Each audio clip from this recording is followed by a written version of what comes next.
Last time. He's down. Hey, Tommy. Dead! Let's go! Look how many coins we got! Lead!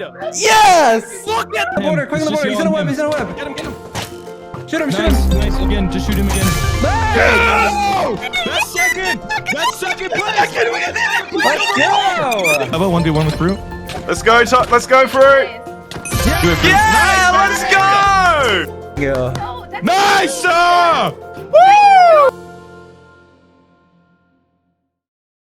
One of the key components in mastering Minecraft events is not just about participating in them many times, but it is the one that really boosts your performance up when done right.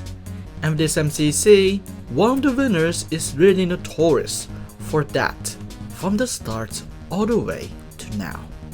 Welcome to the Evolution, and today I'll be taking a look at the event meta that is the VOD reviewing, and see the pros and cons of them, as well as how it affects the events throughout the years.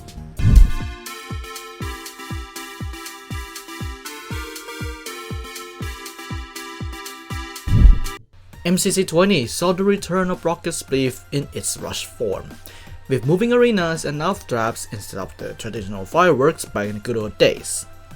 As well as that, there's a slight map drop of some games, and copper is introduced in Build Mart, as well as some greeneries in there.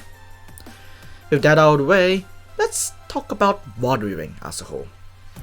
So, first and foremost, VOD reviewing has existed since, well, the early days of the event, with the person who you don't expect to do it, Pete, doing it especially in Ace Race, where tester VODs were a thing back then. This leads to him doing pretty decent in the Ace event, with his knowledge of the games and of course, without a doubt, his skills in the games that he played. I'll take first. Pro Builder, old tester on MCC, uploaded a speedrun video of this, and both of the shortcuts that I used in the beginning were done by him. More players then followed, Technoblade, Dream, and more, as a way to improve in the event and potentially win in the event. One notorious case of this from Techno is of course MCC7's build mark, with him literally reviewing every single build and putting them down in the spreadsheet to see what items are needed. That really is something else, to say the least. Get points, attempt build. I can't make it in time. First, Alright. Let's go! First Build Mart, boys! place in Build Mart. Chat, do you believe this? Who would have thought? Do you believe this, chat? Way to go! And then more people followed. CPK, H-Bomb with the Sense of Time VOD reviews, Vibeup, Suvi, anybody that you can think of who are competitive, and of course, most importantly, Enfrost.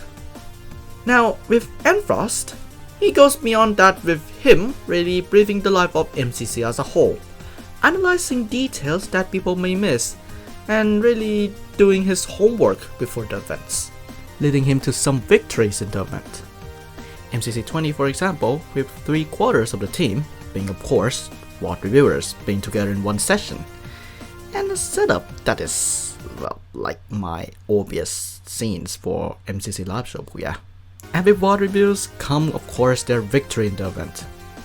And this feat continues ever since for Enfrost and some other people, although a little bit less now compared to then.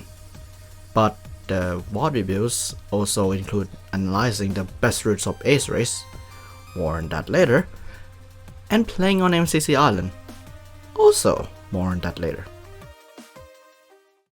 So let's discuss, how did VOD review affect the players?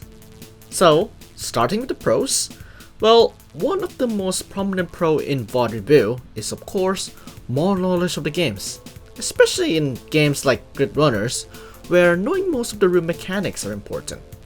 You got also Ace Race with the routes, and Sense of Time with what to do or not to do. Well, doesn't apply to Rising 2, but whatever. Another thing to add on to that is that it enables you to think of strategies and plays that some people may not have heard of, based on your ability and your team's ability. especially shown later in Anfrost's journey in MC Championship with ace race skips and more. So then comes the cons, and the first thing to keep in note is that if you don't VOD review properly, well, it may not affect your performances at all. If you are just watching the POV multiple times without noticing what people do wrong, that will not help at all. Like when Nikki does it for Ace Race in MCC 20. Even though she finished it, but there's not too much of an advantage here. Another con is that you'll be stressed if you don't follow the ways that you learned from the VOD reviews. And it could be a waste of your time just to prepare for an event for a silly little coin and a place on the MCC wiki. Although it certainly doesn't happen in the tournaments from what we see in, well, currently. But if it's a reality, it can be detrimental to people's time in the tournament as a whole. So those are just pros and cons of VOD reviewing.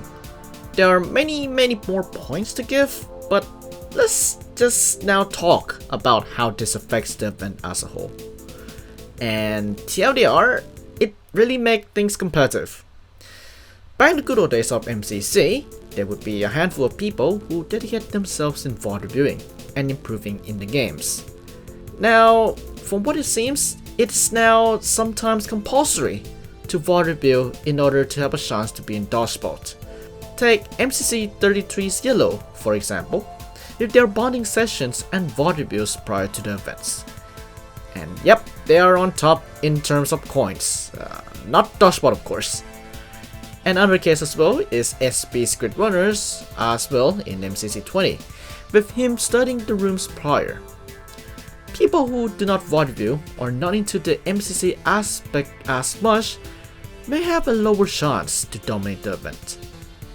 Now, as of recording this video, in the past 5 current events, there are some teams who will do VOD reviews to be in Dodgebot, and you can see like MCC 31 with Purple or MCC 30 with Yellow Yaks as a whole.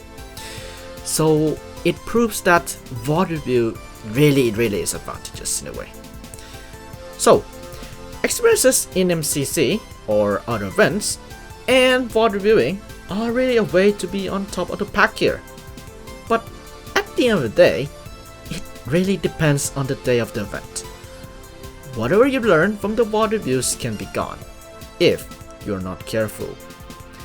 And at the end, it really depends on your skills in the event.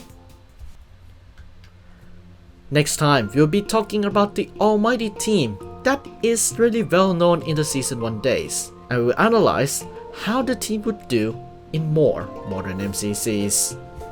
Thank you so much for watching this episode of Evolution. Again, we are pretty slow on the schedule. We are off schedule, I'd say, because of VOD reviewing, but well, not VOD reviewing, it's the things behind the scene. Like, we are going back to college and there's a lot of stuff. So yeah, next time is Crimson Krakens. It'll be fun indeed. I'll see you then. Keep on watching Duechayapol. I'll see you all later. Bye bye.